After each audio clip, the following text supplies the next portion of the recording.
welcome to another episode of Building on the Light. I'm Tammy Renee, your host, and today I'm so excited to have again for a guest Sharon Switek. She's an award-winning trauma educator, author, and attorney, having worked with trauma survivors in her personal and professional capacity for over 30 years.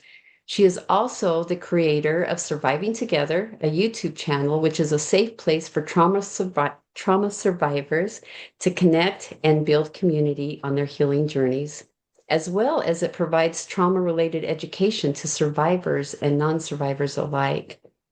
Her work in the trauma field was recognized by Women Changing the World Awards when chosen as the 2025 regional and global winner in the Women in Journalism and Media category. As a survivor herself, Sharon is passionate about helping survivors see their true potential and dedicated to spreading mental health awareness to reduce the stigma of trauma. And honestly, I feel like I could go on and on about the good work that Sharon does and just the good vibe she gives. When you're visiting with her, I kind of am sad we just barely started recording because we were having a great conversation just about the building on the light kind of tools that we talk about on this podcast. So last time we had her on survivorship, and she talked about the trauma that she went through as a child and the things that had to change in her mindset and in her behaviors that helped her move on to a thriving path. So today we're going to ask you, Sharon, to talk about Yeah. some building tools, some tools you have for building on the light that you have gained as you've embarked on this healing journey. So I'm just going to kind of turn it over to you and see what you'd like to start with. Oh, okay. I realized I put Mac up on as my name here. Yes, my given name is Sharon. I go by Mac on my YouTube channel, and it's my nickname. And it's because when I first started, we had Sharon's and Shannon's in the chat, and it got really confusing. So, yes, I am still me, and that's why you're seeing my name on the screen. Oh, good But well, thank clarification. you, Tammy. Yes. Thank you, Tammy. Thank you for the wonderful introduction and for having me on for this show.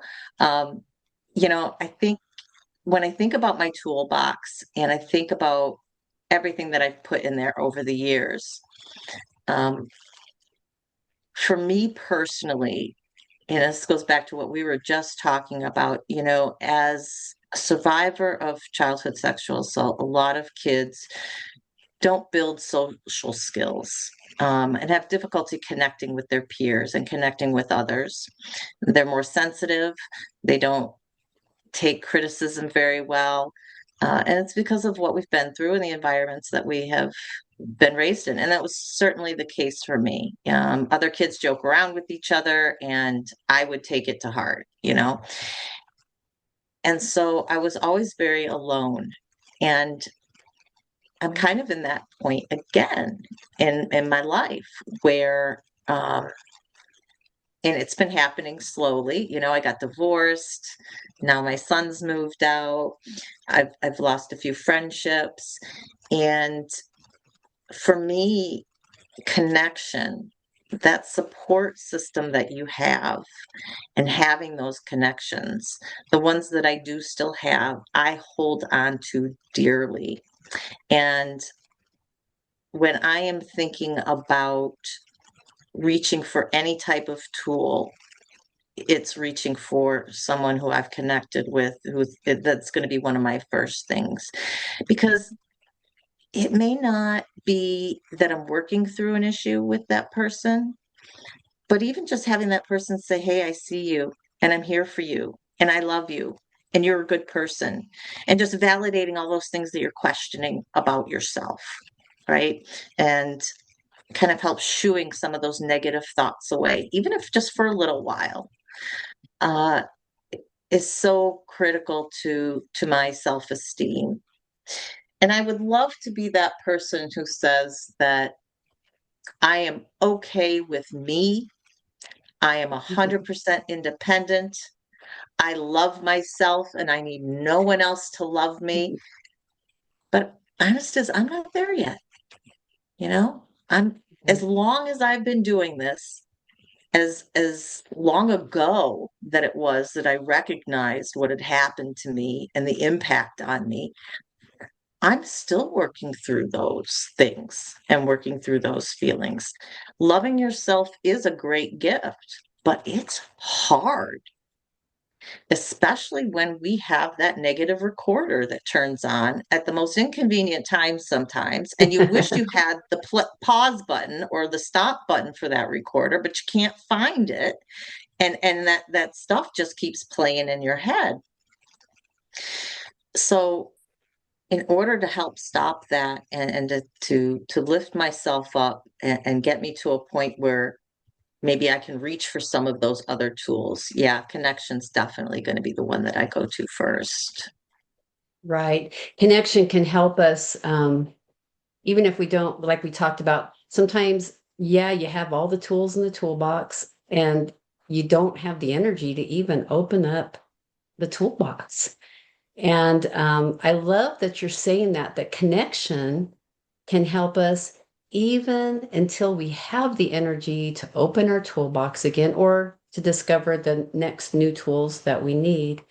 Connection can help us at least maybe have a little peace and calm the war, right? The internal war Hmm. that tends to go on so much of the time when we're struggling. So I love that connection. I love that. Connection is a great tool. So, how about, I mean, it's kind of hard to build that community, to have even a friend or two, or even one family member that you can feel safe enough to Yeah. connect with, safe enough to go to, even if you're not telling them, this is what I'm going through and venting, even just going saying, Hmm. man, I'm having a hard day. How do you feel like, do you have any tools that have helped you um, build those kind of relationships or that have helped you let go of the walls around our hearts, right? That tend to keep us from having those relationships? Well, I'll say first off, in terms of the wall issue, I think that people who go through what we've been through, who've had a history of emotional neglect and childhood sexual assault, particularly that combination, it seems, they generally, it feels like they fall into two categories. One, you either build some walls around yourself, or two, you're overly open, you Oh, yeah. overshare. Yep. And I've always kind of fallen in that second category. And I think it really goes back to my need for connection, my want for connection, having, being isolated, my childhood, not having, and not because I wanted to be isolated, just because I was, and always being the new kid and trying to reach out to peers and not connecting with them and trying to figure out a way to connect and not even realizing then that my oversharing was something that was off-putting to some people. Right. So I think you kind of fall into to one of those two categories because I can't speak to the walls so much because I'm not in that category. But in terms of building those connections, I think it's really helpful to find a space where there are others like you. There can be friends who have not been through what you've been through Right. and can still be extremely supportive. Right. Um, but it's harder to find those people, you know? I mean, do you meet them through another friend? Do you meet them through a Yeah. knitting circle that you're part of? Whatever it is. So I think in the immediate term, finding a space where there are others who are like you is one of the ways that we can make connections. And just because they've been through what you've been through doesn't mean you're going to form a connection with them, right? I No, mean, I think no. some people outside this has this view that, well, you've been through what each other, you're alike in that regards, and therefore you can be friends. No, you're still an individual person, and I still may not connect with you, and I still may not like you very much, and that's okay. Um, but at least when you kind of have that base already, when people maybe act a little different or say things in a different kind of way, we understand where they're coming from and we understand maybe why they're saying that or why they're treating themselves a certain way, or there's just more empathy, I think, when it comes to to people who have been through what we've been through. So finding a trauma support group, Right. whether that is, through a therapist or through your local YWCA, because I know they do a lot of work, or women's We have shelter. I just have to say this, in our community Yeah. here, we have so many good resources. We have one of our health systems, like our regular, doctors, hospital systems, Hmm. actually has a whole mental health program that is amazing. And then I get to volunteer for our suicide prevention network. And they offer all kinds of support groups and resources also. So I'm just to our listeners and viewers, keep your Absolutely. options open, keep your eyes open to all kinds of different resources that probably are in your community, but sadly, they're not as visible as No. I think they should be. And I'm not sure why that is. Maybe people don't so openly share on social media about, hey, I'm going to support group or something. Right. I mean, it's a tough subject, right? And Right. It people is. don't generally speak about it. And it is a shame that they don't get as much, say advertising as other things do. But definitely check your local hospital systems. They often have, whether it's mental health support or women's group, women's health, anything that's going to get you as to a part of something that you feel akin to. And so it doesn't actually have to be somebody who's trauma related. Right. But if it is within the mental health, discipline, I think that that helps. Yeah. And then going outside of that, then it's just putting yourself out there, right? And how do we put ourselves out there? How do you meet people? And that really just goes back to, what are your hobbies? What are your interests? Yep. Volunteer someplace. If like you like knitting, or you like sports, or you like, whatever, try and find a group who is similarly interested, and whether that's in person or online, right? Because Right. I know some people kind of poo-poo online relationships, but with the ability to talk to people like we do here, being able to Mhm. visually talk to people, even though you're not in person with them, you can form real connections and real friendships, right? And Absolutely. real relationships. And I will say this one other thing in terms of connection, because I'm on the fence a little bit with it, and that is the AI companion.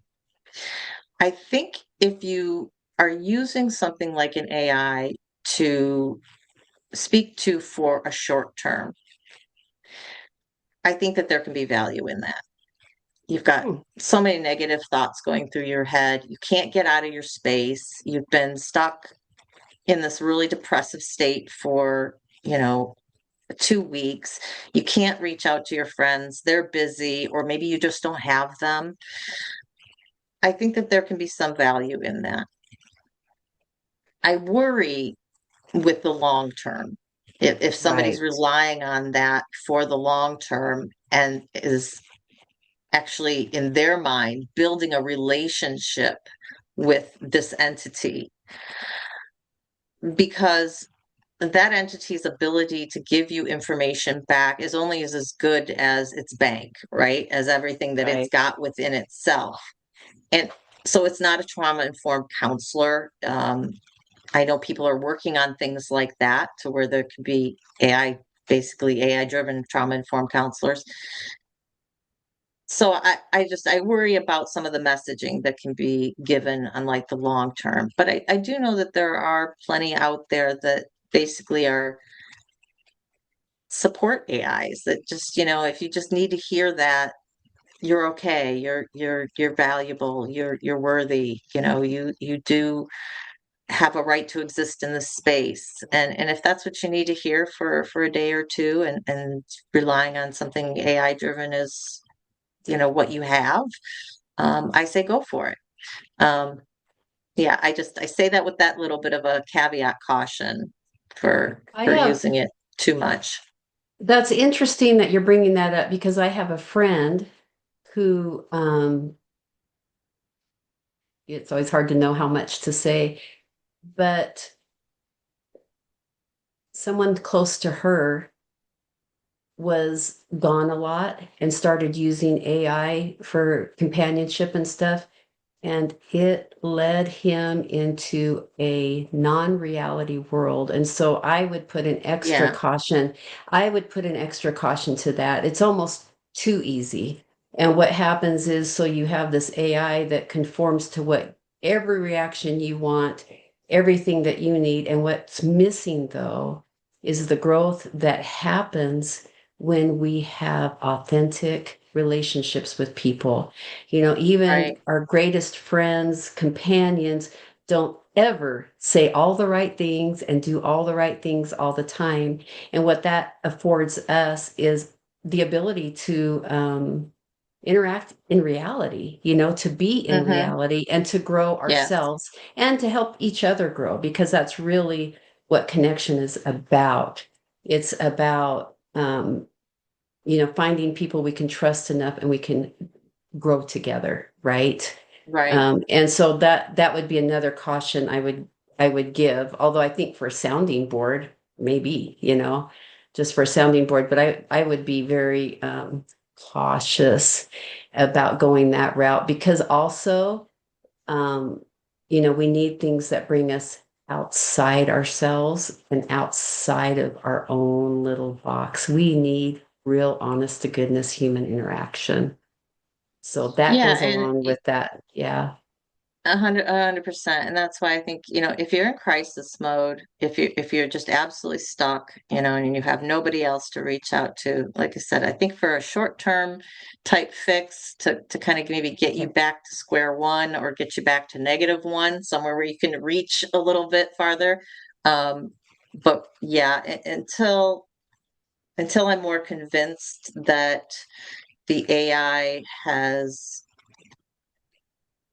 trauma informed education behind it that can synthesize what you're saying and still be able to give you the uncomfortable truths that maybe you're avoiding, that maybe you're not addressing because of other needs that come along. I think that I'm real hesitant to.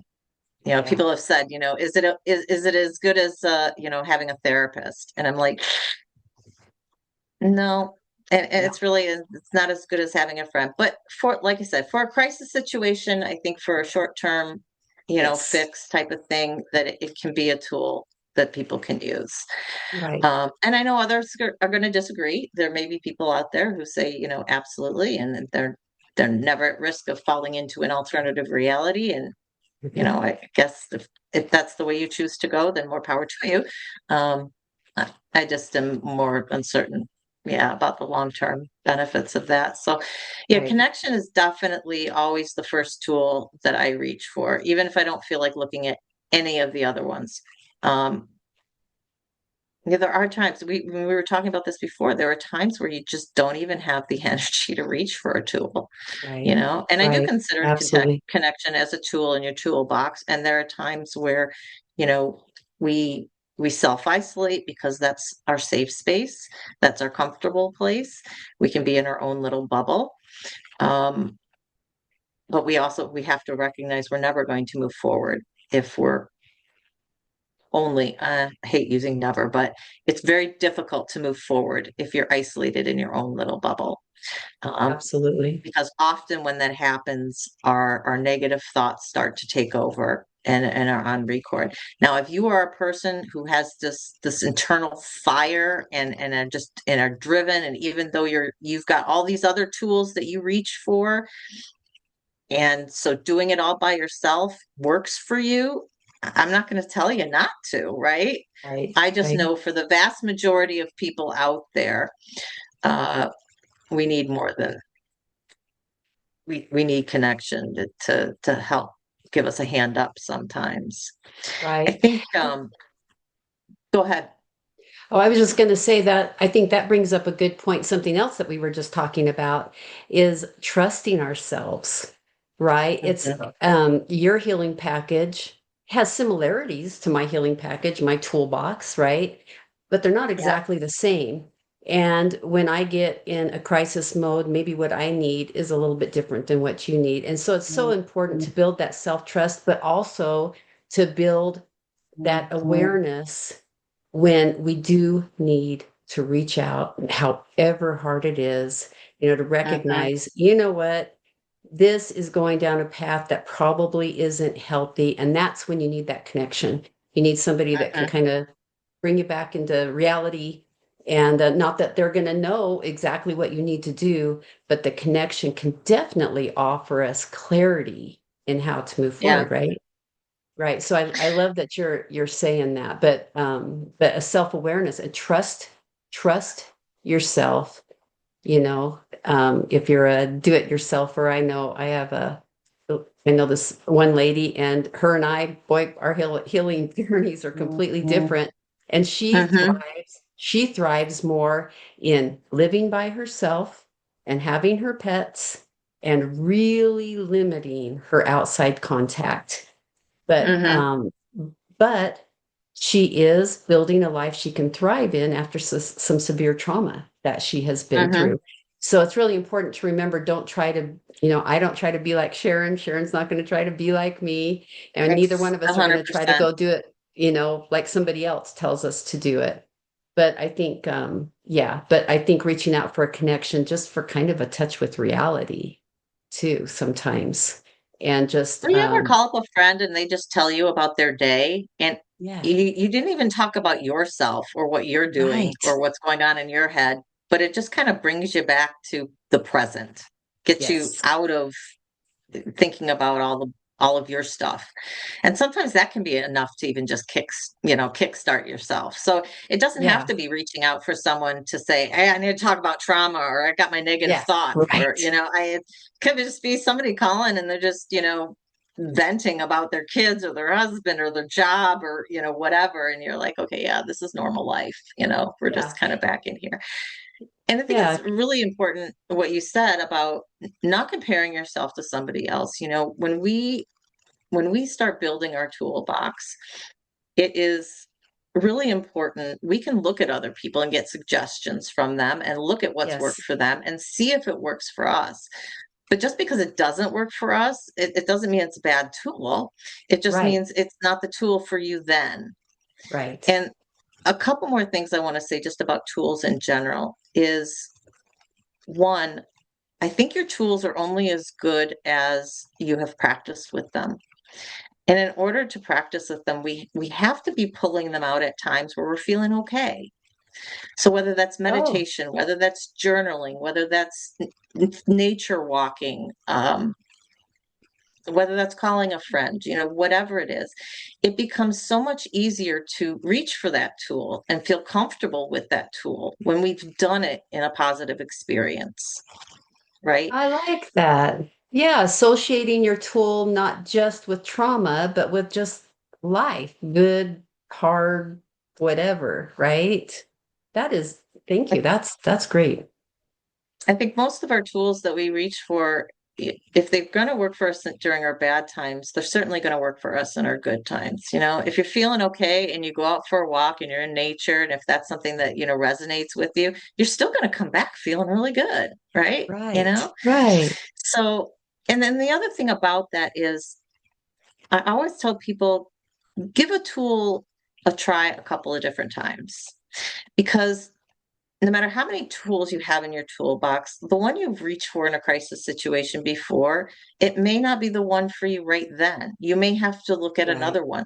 So that tool is not necessarily not good anymore. They just weren't right for you in that particular situation. It wasn't what you needed, it wasn't what you were looking for. Right. There may be times where you need to be quieter and you need to be stiller and you need to do journaling or meditation or something that is more quiet and internal looking.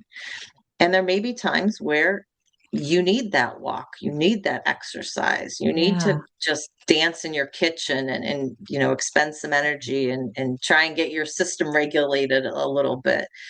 Uh, so if one doesn't work, reach for another one.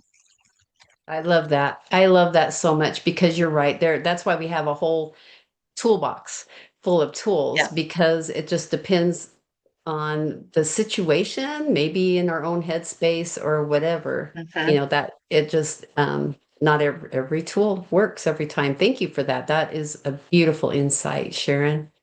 And I think we're going to have to draw this conversation to a close. It's great things to Okay. think on. And honestly, I don't want to overload our viewers and listeners with too many ideas. I'm into a kind of keep it simple mode these Hmm. days myself. But in closing, like always, if you have one message of hope to give to our viewers and listeners out there, what would that be? Healing is possible. No matter where you are, no matter where you're starting from, no matter how dismal it seems, healing is possible. And it doesn't end. Don't think of it as a destination. Think of it as a journey. Because as we were just speaking beforehand, right? Things come up no matter how long we've been doing this, and something may trigger us. And we've got to deal with that. So really think about it as you know, the journey that you'll be on for the rest of your life. Right. I love that. And it can be a beautiful journey.